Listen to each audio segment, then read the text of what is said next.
Guys, welcome back to my channel. দেখো, আজ বানাবো তেল। তো তোমরা সকলেই জানো যে সবাই এখন টুকটাক তেল বানাচ্ছে। তো সেই তেলটাই আমি আজকে বানাবো। তো কি করে বানালাম বা কি করে বানাবো তোমাদের সকলের সাথে শেয়ার করব। তো তোমরা দেখতে থাকো। দেখো, নিয়ে নিয়েছি জবা ফুল, আমলকি, লেবু, মেথি, কালো জিরে, কারি পাতা, নিম পাতা, জবা ফুলের পাতা, অ্যালোভেরা, ভিটামিন এ ক্যাপসুল, পেঁয়াজ। আর সঙ্গে নিয়ে নিয়েছিলাম নিহার নারকেল তেল। যেহেতু আমি এটা ইউজ করি এই জন্য আমি এটা নিয়েছি। তারপরে কেটে নিয়েছিলাম আমলকি, জবা ফুল, সব পাতা, নিম পাতা, জবা পাতা সব কেটে নিয়েছিলাম এগুলো।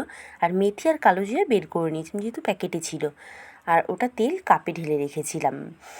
তো তারপরে কালো জিরে আর মেথিটাকে মিহি করে নিয়েছিলাম বেটে। আর তারপরেই মিক্সচারের বাটির ভিতরে জবা ফুল দিয়েছিলাম কোচানোটা, নিম পাতা দিয়েছিলাম, জবা ফুলের পাতা দেবো তারপরে দিয়েছিলাম কারি পাতা। এগুলো সব একসাথে দিয়েছি। দিয়ে সঙ্গে একটু দিয়ে দিয়েছিলাম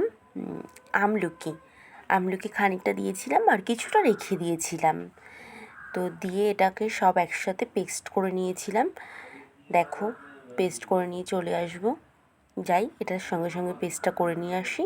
তো দেখো, পেস্ট করে নিয়ে চলে এসেছি। আর সব কিছুরই একবারে পেস্ট করেছি, যেহেতু তোমাদের সব দেখাতে পারলাম না, একটা একটা করে করেছিলাম। তো দেখো, সব পেস্ট করে নিয়ে এসেছি। আর তারপরে আমি করেছিলাম এটা উনুনে, কেন এটা করতে অনেকক্ষণ টাইম লাগবে, তাই জন্য এটা উনুনে একটা একটা করে দিয়েছিলাম। প্রথমে মেথি দিয়েছিলাম, তারপরে দিলাম কালো জিরে, দিয়ে এটাকে ভালো করে নাড়িয়ে পেঁয়াজ বাটা। তো দেখো, পেঁয়াজ বাটাটা যেই দিয়েছি সেই এত পরিমাণে গেজা হয়ে গেছে, আমি তো দেখে অবাকই হয়ে গেছি যে এটা কী হয়ে গেল। তারপরে পেঁয়াজ বাটাটা দিয়ে দেখো অনেকটা হয়ে গেছিলো, মানে ফুটে এসেছিলো। তারপরে জবা পাতা কিছুটা আস্ত রেখেছিলাম, একটা ফুলের সেই পাপড়িটা দিয়ে দিয়েছিলাম, কিছুটা বেটে দিয়েছিলাম, আমি কিছুটা আস্ত দিয়েছিলাম। আর এই পাতাগুলো যেগুলো সব একসাথে আমি মিক্সড করে দিয়েছিলাম মিক্সচারে, সেটা দিয়েছিলাম।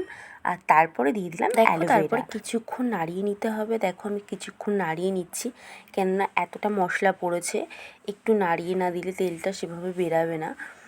তো আমি নাড়িয়ে নিচ্ছিলাম। আর তারপরে দিয়ে দেবো সর্ষের তেল। দেখো, সর্ষের তেলটা যেটুকুখানি রেখেছিলাম ওটা পুরোটাই দিয়ে দিলাম সর্ষের তেল। আর আমার অবস্থা দেখো, আমার তো একদম গরমে ঘেমে মানে প্রচণ্ডই কষ্ট হয়ে গেছিলো। তো তাই দেখতে দেখতেই দেখো তেলটা দেখছি আস্তে আস্তে ফুটছে। আমি তো ভেবেছিলাম তেমন তেল বেরাবেই না, কেননা এতটা মশলা পড়েছে, আমি ঘাবড়েই যাচ্ছিলাম। তারপরে দেখো এই যে তেলটা বেরিয়ে এসেছে। এই ক্যাপসুল আর লেবুটা দিয়ে দিয়েছিলাম, সেটা তোমাদের সাথে শেয়ার করতে পারিনি, ওটা লাস্টে দিয়েছিলাম।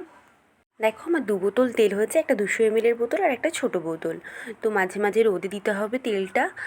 আর তোমাদের প্রসেসটা কেমন লাগলো আমি তোমাদের সাথে পুরোটাই শেয়ার করেছি। তো তোমরা অবশ্যই কমেন্ট করে জানিও। বাই।